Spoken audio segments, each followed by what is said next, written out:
மாணவ செல்வமணிகளுக்கு அற்புதமான வணக்கம். எல்லாரும் உட்காந்துட்டு படிச்சுக்கிட்டு இருப்பீங்க. இந்த டிஎன்பிஎஸ்சி எப்படா வரப்போகுது, டிஎன்பிஎஸ்சிக்கான ப்ரிப்பேர் பண்ணிக்கிட்டு இருப்பீங்க. வீட்டில் உட்காந்து ப்ரிப்பேர் பண்ணுற அனைத்து மாணவர்களுக்கும் நல்ல முறையில் படிங்க. ஸோ நம்ம கான்ஸ்டியூஷன் நம்ம பேச்சுலர் இருக்கிற ஸ்டூடெண்ட்ஸுக்கும் சரி, நம்ம யூடியூப் ஸ்டூடெண்ட்ஸுக்கும் சரி, நம்ம பாலிட்டி கம்ப்ளீட் பண்ணிட்டோம். சரிங்களா?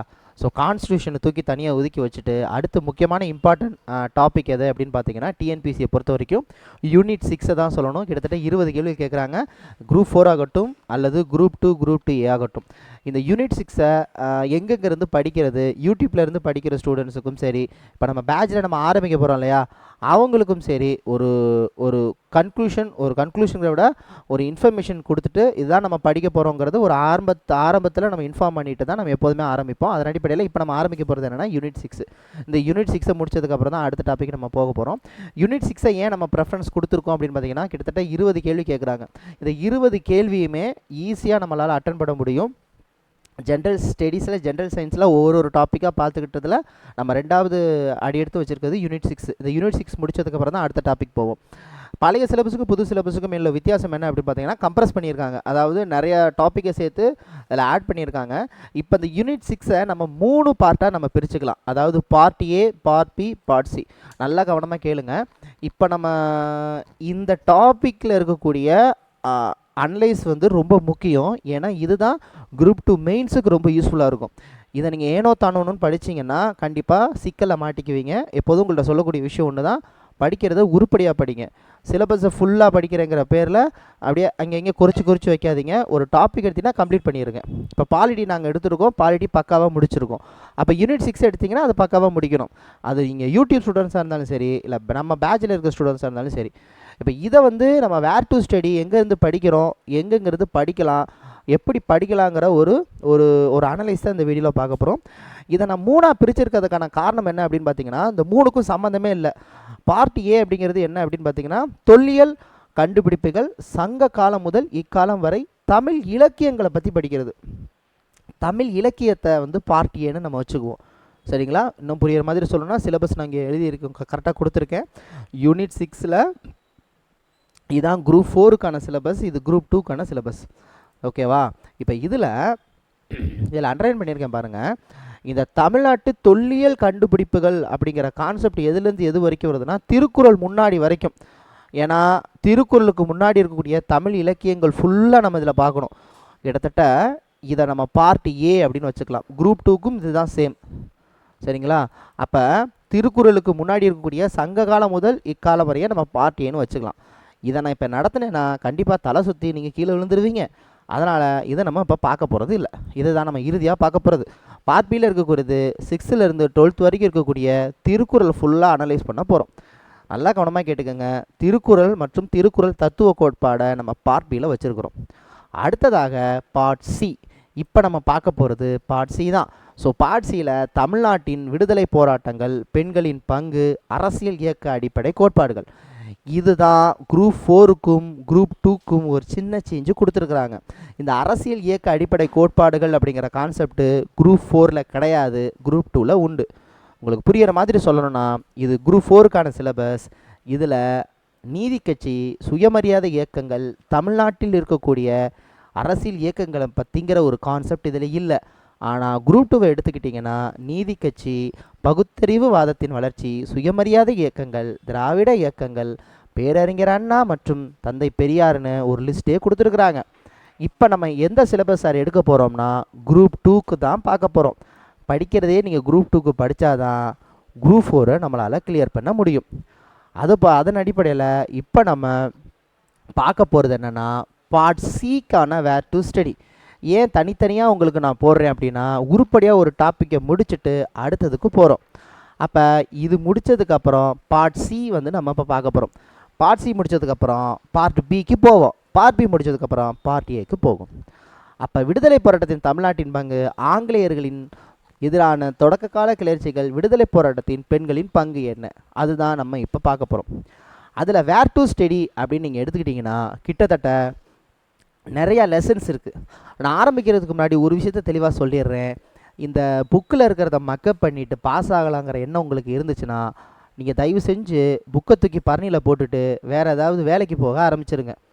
ஏன்னா இனிமேல் கேட்கக்கூடிய கேள்விகள் நிதானமாகவும் கூற்றுகள் அடிப்படையும் நீங்கள் கண்டிப்பாக புரிஞ்சு படித்தா தான் ஆன்சர் பண்ண முடியுங்கிற மாதிரி தான் குரூப் 4 இருக்க போகுது. ஏன்னா சிலபஸ் எல்லாம் கம்ப்ரெஸ் பண்ணதுனால உங்களை கண்டிப்பாக எவ்வளோ கஷ்டமான கேள்விகள் கேட்டால் மட்டும்தான் அவங்களால லட்சக்கணக்கான பேத்தில் ஒரு குறிப்பிட்ட ஆயிரக்கணக்கால் அவங்களால தேர்ந்தெடுக்க முடியும். அதனால் படிக்கிறத தெளிவாக படிங்க. ஐஎன்சி இந்திய தேசிய காங்கிரஸ் இந்தியா முழுக்க நடந்துச்சு. அப்போ அந்த இந்திய தேசிய காங்கிரஸ் தமிழில் இங்கே தமிழ்நாட்டில் நடக்கும்போது என்ன நடந்துச்சு அது நீங்கள் படித்து தான் ஆகணும். அப்போ வரலாற்றை தென்னிந்திய வரலாறுன்னு தனியாக பிரிக்கலாம், இந்திய வரலாறுன்னு தனியாக பிரிக்கலாம். அதே போல் நீங்கள் வரலாறு வந்து ரொம்ப தெளிவாக படித்தா மட்டும்தான் இந்த போர்ஷனில் உங்களால் பக்காவாக கம்ப்ளீட் பண்ண முடியும். சரிங்களா? அப்போ வரலாறில் நம்ம 2 விதமான வரலாறு பார்ப்போம். ஒன்று தமிழக வரலாறு, இன்னொன்று இந்திய வரலாறு. இந்திய வரலாறில் இந்திய தேசிய காங்கிரஸ் எப்படி உருவானுச்சு, அப்புறம் ஒத்துழையாமை இயக்கம், சட்ட மறுப்பு இயக்கம், இதெல்லாம் அங்கேயும் படிப்போம். அப்பேற்பட்ட இயக்கங்கள் தமிழ்நாட்டில் எப்படி நடந்துச்சு அப்படிங்கிற விஷயத்தையும் நம்ம பார்க்கணும். ஸோ இது முழுக்க முழுக்க தமிழ்நாட்டு பேசிக்ஸ்லேருந்து கேட்கக்கூடிய கேள்விகள் 20 கேள்வியை அப்படியே நம்ம அள்ளலாம் கரெக்டாக படித்தோம்னா. ஸோ வேர்தி ஸ்டடியை பொறுத்த மட்டும் நிறைய லெசன்ஸ் இருக்குது. இப்போ இதில் மிக முக்கியமான லெசன்ஸ் அப்படின்னு பார்த்தீங்கன்னா 10th ஹிஸ்ட்ரியில் உங்களுக்கு ஆங்கிலேய ஆட்சியின் எதிரான தமிழகத்தில் நிகழ்ந்த தொடக்க கால கிளர்ச்சிகள் ரொம்ப ரொம்ப முக்கியம். அதே போல் அதே லெசனில் அதே பாடத்தில் தமிழ்நாட்டின் விடுதலை போராட்டம் ரொம்ப ரொம்ப முக்கியம். தமிழ்நாட்டின் சமூக மாற்றங்கள் இதெல்லாம் வந்து சிலபஸில் கவர் பண்ண லெசன் மட்டும்தான் கொடுத்துருக்குறாங்க. அப்புறம் ஆங்கில ஆட்சிக்கு தொடக்க கால எழுச்சிகள் இது 11ஆம் வகுப்பில் இடம்பெற்றிருக்கு. 6ஆம் வகுப்பில் தமிழ்நாட்டில் காந்தி அண்டு வேலு நாச்சியார் வந்து எந்த டாப்பிக்கில் வருவாங்க அப்படின்னா விடுதலை போராட்டத்தின் பெண்களின் பங்கு, தமிழ்நாட்டின் பெண்களின் பங்கு அந்த இதில் வருவாங்க. அப்புறம் 7ஆம் வகுப்பில் தேசியம் காத்த செம்மல், கப்பலோட்டிய தமிழர், 8ஆம் கிளாஸில் இருக்கக்கூடிய 8th ஸ்டாண்டர்ட் இருக்கக்கூடிய மக்களின் புரட்சி, கல்வியில் சிறந்த பெண்கள், இது எல்லாம் ஒட்டு மொத்தமாகவே இந்த டாப்பிக்குள்ளே வருது. சார் இதெல்லாம் டாப் டு பாட்டம் படிச்சுட்டா என்னால் கிளியர் பண்ணிட முடியுமா அப்படின்னு நீங்கள் கேட்டிங்கன்னா ரொம்ப அடிக்கோடிட்டு சொல்லணும் அப்படின்னா குரூப் 2ல் கண்டிப்பாக முடியாது. நம்ம எக்ஸ்ட்ரா படிக்கணும். எக்ஸ்ட்ரா படிக்க வேண்டிய நோட்ஸ் என்னங்கிறத நான் பின்னாடி சொல்கிறேன். அதே போல் 19ஆம் நூற்றாண்டின் சமூக சீர்திருத்த இயக்கங்கள் ரொம்ப ரொம்ப ரொம்ப ரொம்ப முக்கியம். சரிங்களா? ஏன் வந்து இதை நம்ம அடிக்கோடிட்டு சொல்கிறோம் அப்படின்னா இந்த 19ஆம் நூற்றாண்டில் சமூக சீர்திருத்த இயக்கங்கள் அப்படிங்கிறது தமிழ்நாடு மட்டும் வராது. சரிங்களா? இந்தியா முழுக்க வரும். ஆனால் தமிழ்நாட்டில் இருக்கக்கூடிய சமூக சீர்திருத்த இயக்கங்களை நம்ம படிக்கணும். சரிங்களா? அப்போ இதில் தமிழ்நாட்டில் இருக்கிறத மட்டும் நம்ம தனியாக தேடி படிக்க வேண்டிய அவசியம் இல்லை, மொத்தமாக தான் படிக்கணும். ஏன்னா இதில் நீங்கள் ஐஎன்எம் ஆட் ஆயிரும், அதாவது இந்திய தேசிய இயக்கங்களும் சில ஆட் ஆயிரும். சரிங்களா? அப்புறம் நவீனத்தை நோக்கி 12ஆம் வகுப்பு எத்திக்ஸ் 12th எத்திக்ஸில் இருக்கக்கூடிய சமூக சீர்திருத்த இயக்கங்கள் இது ஒட்டுமொத்தமாக வந்து தமிழ்நாட்டுக்குன்னு மென்ஷன் பண்ணி கொடுக்கல. திரும்ப நான் சொல்கிறேன், இதில் வந்து இந்திய ஹிஸ்ட்ரியும் ஆட் ஆயிரும். படிக்கும்போது மொத்தமாக சேர்த்து படிக்கிறது தான் கரெக்டானது. அப்புறம் காலந்தோறும் இந்திய பெண்களின் நிலை 8ஆம் வகுப்பில் இருக்குது. அப்புறம் பொலிட்டிக்கல் சயின்ஸில் சமூக நீதி 11th. அப்புறம் தமிழகத்தின் அரசியல் வளர்ச்சி, தமிழக அரசியல் சிந்தனை, இது எல்லாமே ரொம்ப ரொம்ப ரொம்ப ரொம்ப முக்கியம். அப்புறம் 8ஆம் கிளாஸில் இருக்கக்கூடிய 8th ஸ்டாண்டர்ட் இருக்கக்கூடிய பாரத ரத்னா எம்ஜி ராமச்சந்திரன், அப்புறம் 8ஆம் வகுப்பில் இருக்கக்கூடிய அயோத்திதாசரின் சிந்தனைகள், அப்புறம் சட்டமேதை அம்பேத்கர் அவர்கள் 8th ஸ்டாண்டர்ட், அப்புறம் 9th பெரியாரின் சிந்தனைகள். ஸோ இது மொத்தமாக படித்தா மட்டும்தான் நீங்கள் இந்த சிலபஸை கவர் பண்ண முடியும்.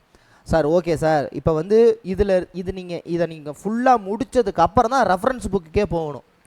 ரெஃபரன்ஸ் புக்கு 2 புக்கு நம்ம ரெஃபர் பண்ணுறோம். இந்த 2 புக்குமே நம்ம கண்டிப்பாக படிக்கணும். ரெஃபரன்ஸ் புக்கில் வந்து பார்த்திங்கன்னா தற்கால தமிழ்நாட்டு வரலாறு வெங்கடேசன் அவர்கள் எழுதினது, அவர் தொகுத்து கொடுத்தது. அப்புறம் தமிழக வரலாறு ஜே தர்மராஜ் அவர்கள் எழுதினது. இந்த 2மே நீங்கள் படித்தாகணும், மறந்துடாதீங்க. நீங்கள் குரூப் 1 லெவலில் குரூப் 2 லெவல்லனா போயே ஆகணும்னா இந்த 2 புக்கு மஸ்ட்டு. ஸ்கூல் புக் எப்படி படிக்கிறீங்களோ இந்த புக்கையும் கண்டிப்பாக ரெஃபர் பண்ணணும். சார் நான் குரூப் 4 தான் சார் படிக்கிறேன், இந்த புக்கெல்லாம் வேணாமா சார் அப்படின்னு நீங்கள் கேட்டிங்கன்னா படிக்கிறது ரொம்ப நல்லது.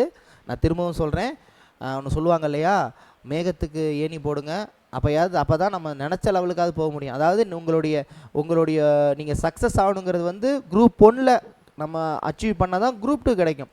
குரூப் 2ல் அச்சீவ் பண்ணால் தான் குரூப் 4 கிடைக்கும். குரூப் 4ல் அச்சீவ் பண்ணால் என்ன சார் கிடைக்கும்னா ஒன்றுமே கிடைக்காது, வீட்டில் உட்கார வேண்டியதுதான்.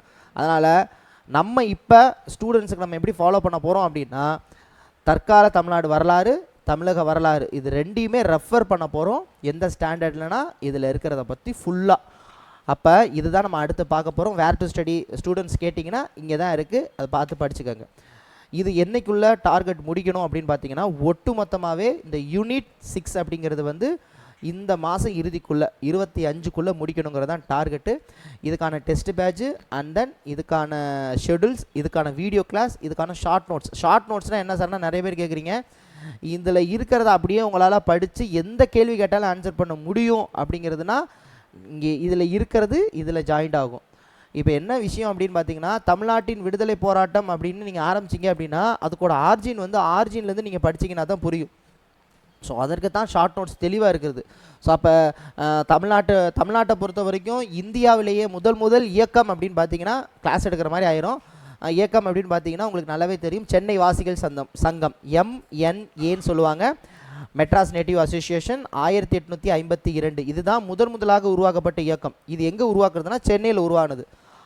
அப்போ இதோடைய ஆர்ஜின் என்ன அப்படிங்கிறத நம்ம எப்படி படிக்கணும் அப்படின்னா, புக்கில் இருக்கக்கூடிய இந்த ஆங்கிலேயின் தொடக்க கால எழுச்சி எதிர்ப்புகள் அண்ட் தென் ரொம்ப முக்கியமாக கருதக்கூடிய சமூக மாற்றங்கள், இதில் இருக்கக்கூடிய பாயிண்ட்ஸில் எங்கெங்கெல்லாம் MNA இருக்கோ அது மட்டும் இல்லாமல் தற்கால தமிழ்நாடு வரலாறு மற்றும் தமிழக வரலாறு, இந்த 2 புக்லேயுமே இந்த MNA அதாவது மெட்ராஸ் நேட்டிவ் அசோசியேஷன், சென்னை வாசிகள் சங்கம் சொல்லுவாங்க, இல்லை சென்னை சுதேசி சங்கம் சொல்லுவாங்க, 1852 உருவாக்கியிருப்பாங்க. பிப்ரவரியில் உருவாக்கியிருப்பாங்க. பிப்ரவரி 26 உருவாக்குன இந்த இயக்கம். இப்போ இந்த இயக்கம் இந்த புக்கு 2லேயும் என்ன சொல்கிறாங்க, அப்போ இதில் இந்த நம்ம ஸ்கூல் புக்ஸில் என்னென்னு சொல்கிறாங்க, ரெஃபர் பண்ணி ஒரே நோட்ஸாக கொடுக்கறது தான் அந்த ஷார்ட் நோட்ஸோட வேல்யூ. அப்போ காந்தியடிகளை பற்றி இதில் தமிழ்நாட்டில் காந்தியடிகள் என்னென்ன பண்ணார், இங்கே என்னென்ன சிந்தனைகள் கொடுத்துருக்காங்கன்னு மொத்தமாக பார்க்கணும். ஸோ இந்த மாதிரி தமிழ்நாட்டில் இருக்கக்கூடிய வரலாறுங்கிறது இந்த 2 புக்கையும் ரெஃபர் பண்ணுனா ரொம்ப சால சிறந்தது. அதுதான் நம்ம பண்ண போகிறோம். அப்போ இந்த டாபிக் இந்த 2 புக்குலையும் என்னென்ன இருக்குது, இந்த புக்ஸில் என்னென்ன இருக்குன்னு ஒரே கான்செப்ட் வைஸ் உங்களுக்கு ஏனோ தானன்னு இருக்காது. நம்ம பேட்சில் இருக்கிறவங்களுக்கு தெரியும். உருப்படியாக ஒரு கான்செப்ட் எடுத்தோம் அப்படின்னா, இப்போ தமிழ்நாட்டின் விடுதலை போராட்டம் அப்படின்னா எங்கேருந்து ஆரம்பிக்கணும், இயக்கம் எங்கே ஆரம்பிக்குது, MNA என்ன, அதுக்கப்புறம் அடுத்த நம்ம ஃபாலோ பண்ணுறது மெட்ராஸ் மகாஜன சபைன்னு சொல்லுவாங்க, சென்னை மகாஜன சபைன்னு சொல்லுவாங்க. அப்போ சென்னை மகாஜன சபை உருவாக்கப்பட்டது. அப்போ INC கூட்டம் அப்புறம் எப்போ கிரியேட் பண்ணப்பட்டது, 1880 வரிசையாக 1 by 1 உங்களுக்கு 1885 INC உருவாக்கும் இல்லையா. அதுக்கு முன்னாடியே 1884 உருவாக்கியிருப்பாங்க. அதாவது அந்த காலகட்டத்தில் உருவாக்கியிருப்பாங்க. அப்போ இதுக்கு முன்னாடி முதலாக தேசிய இயக்கம், தேசிய கொள்கைகள், எப்படி சொல்கிறது, ஒரு தேசிய சிந்தனைகள் உருவாக்கப்பட்ட இயக்கம் அப்படின்னு கேட்டிங்கன்னா அதை என்ன சொல்லணும், சென்னை மகாஜன சங்கம் இல்லை சென்னை மகாஜன சபைன்னு சொல்லணும். புரியுதா? ஓகே. அதை என்ன சொல்லுவாங்க, MMSன்னு சொல்லுவாங்க. மெட்ராஸ், ஆமாம் MMSன்னு சொல்லுவாங்க, மெட்ராஸ்ன்னு தான் சொல்லுவாங்க. மெட்ராஸ் மகாஜன சங்கம் சபை MMSன்னு சொல்லுவாங்க. MNA அப்படிங்கிறது மெட்ராஸ் நேட்டிவ் அசோசியேஷன். இதுக்கப்புறம் கிரியேட் பண்ணது அது. ஸோ இந்த மாதிரி அனலைஸ் பண்ணி உங்களுக்கு ஷார்ட் நோட்ஸ் கொடுக்க போகிறோம். ஏன்னா தானே இருக்காது. குரூப் 2ல் படிக்கிறவங்க, உண்மையிலே படிக்கணுங்கிறவங்க இந்த டெஸ்ட் அண்ட் வீடியோ கிளாஸில் ஜாயின் பண்ணிக்கோங்க. ஸோ வாட்ஸ்அப் நம்பர் நான் கீழே கொடுக்குறேன்.